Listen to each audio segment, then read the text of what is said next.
The title of this lecture is Errors in Performance Evaluations, and it's a very important topic.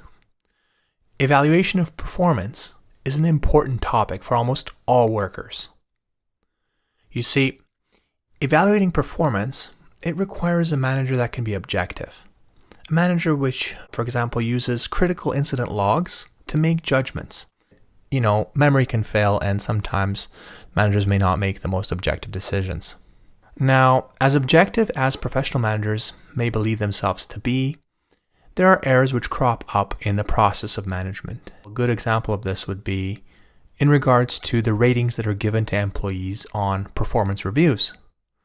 You see, managers can make mistakes, and they especially make mistakes on performance evaluations.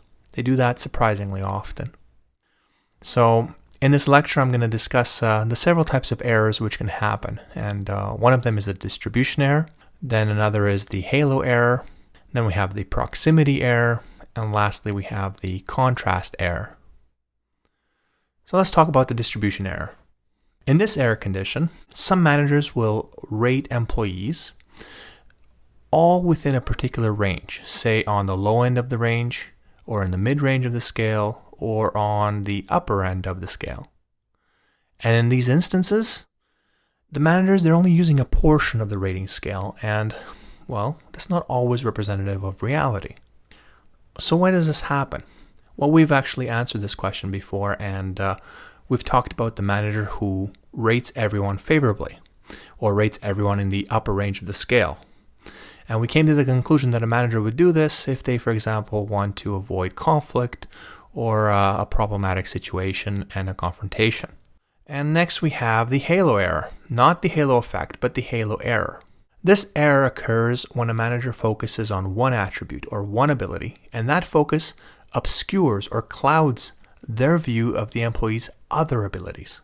For example, the manager may think the employee to be very intelligent, and because they have this conception and this focus on intelligence, they may automatically attribute other positive qualities to that employee, qualities that employee may not have. So for example, the employee may be uncommitted and lazy, but the manager will see them as committed because of the fact that they think that employee is very intelligent. And next we have a proximity error. The proximity error is surprising, and it's not immediately obvious.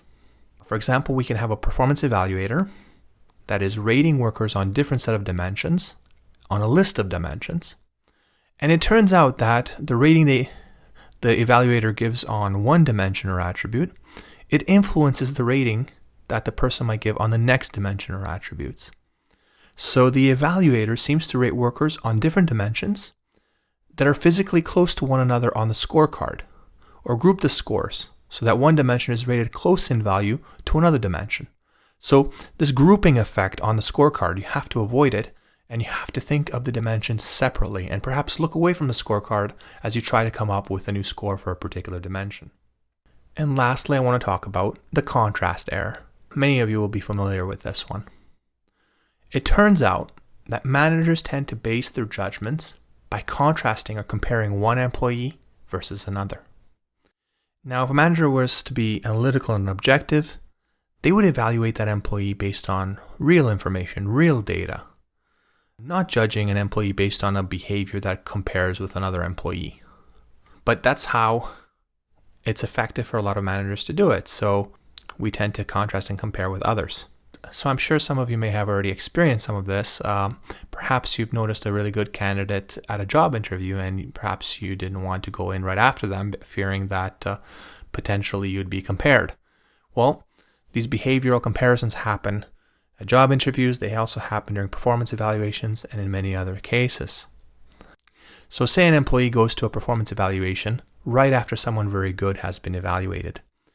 Then the score given to the employee is likely to be a lot lower than they would normally receive if they had just gone independent and not in context or reference to anybody else. So as a manager, it's critically important to understand the effects that a good impression may give you and how that can actually bias you in the judgment of another person that you meet next.